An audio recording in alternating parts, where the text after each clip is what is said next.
What is my creative process? This question I have been exploring, and I want to talk with you guys a little bit about it in this video today.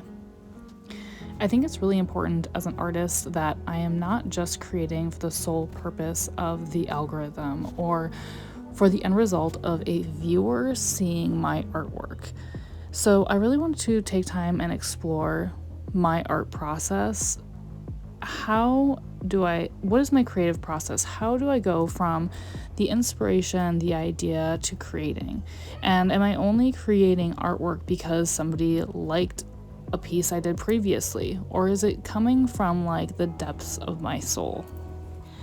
The first part of my creative process is finding inspiration. So for my new series, the inspiration came from this old painting I found that my daughter actually did of a tiger with jungle leaves and flowers and those McDonald's birds. I think what drew me to this painting was the big wild cat. Because to me, big wild cats represent like this spiritual feminine energy that we all have. And so I wanted to incorporate that into the paint series. So my next step to my creative process for this series was let's decide on which cat print to use. So I looked at a bunch of images on Pinterest and I created a whole mood board and I compared, zebra print or leopard print or cheetah print, and I finally landed on leopard print. To be honest, that's always been my favorite animal print, so I'm really excited to incorporate that into this entire series, even though it is painstakingly tedious sometimes to create. But I'm really excited to incorporate that into all the pieces. So that is kind of like the second step of my creative process, or what I've discovered about my creative process is creating like a mood board. So in my mood board on Pinterest, I put a lot of different things in there. There were a lot of female figures. There was tropical leaves, so I'd kind of have like a reference for different tropical leaves. And then there was obviously also a lot of images of leopards because I haven't really studied them a whole lot.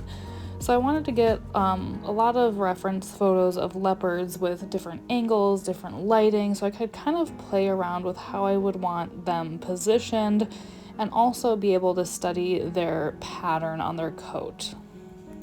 So now I have 1, the inspiration, 2, I have a mood board. The next part of my creative process is I am going to be looking at the colors. What is the palette? Because I feel like with like a cohesive set of artwork, if you have like a general theme or a general color palette that you're kind of using to tie all of the pieces together, that's going to be really helpful. So in a moment, you'll see me playing around with my color palette, and I'm going to be using a lot of these colors in the series, and I'm also going to try and tie in a lot of leopard print into that series. Another cool thing about all of the colors I've decided to use is that they also speak and play with the color of the year, which is chosen by Sherwin-Williams every year. So this is the color that Sherwin-Williams elected for their color of the year this year is called Upward. I can leave a link for that in the description below, but all of these paintings should look really cool with that as their backdrop. Now, this is the very first piece of my art series.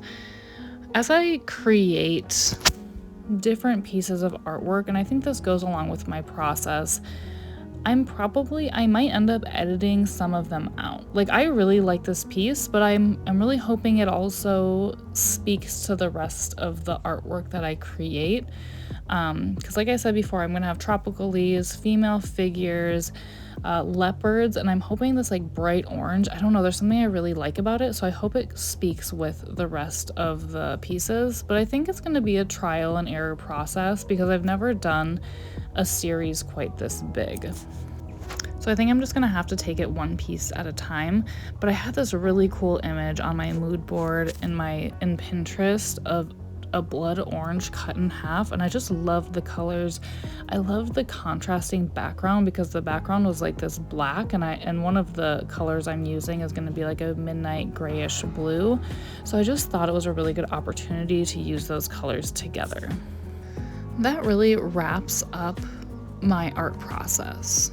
And I'm going to be coming back to this video for myself because I want to make sure that I'm creating art that speaks from my soul and not because a video or a piece of artwork got a lot of likes.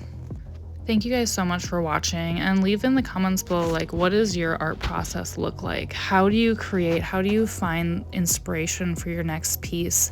What are some things you do? Because there's even things I didn't talk about in this video, like the simple fact that sometimes taking a break from your artwork and going and experiencing the real world is a really important part of an art process as well. There's a lot that we could still continue the conversation about, so definitely let me know in the comments below, what does your art process look like, or what did you find interesting about mine?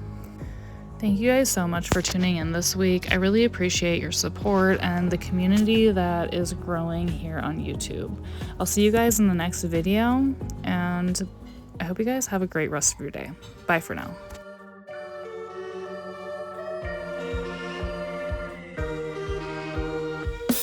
Damn, feeling lucky. Out above my own streets, us two in these trees, diamonds on my feet, caught up in these talks, circling my head top. Should've been more cautious. Now I got what I wanted.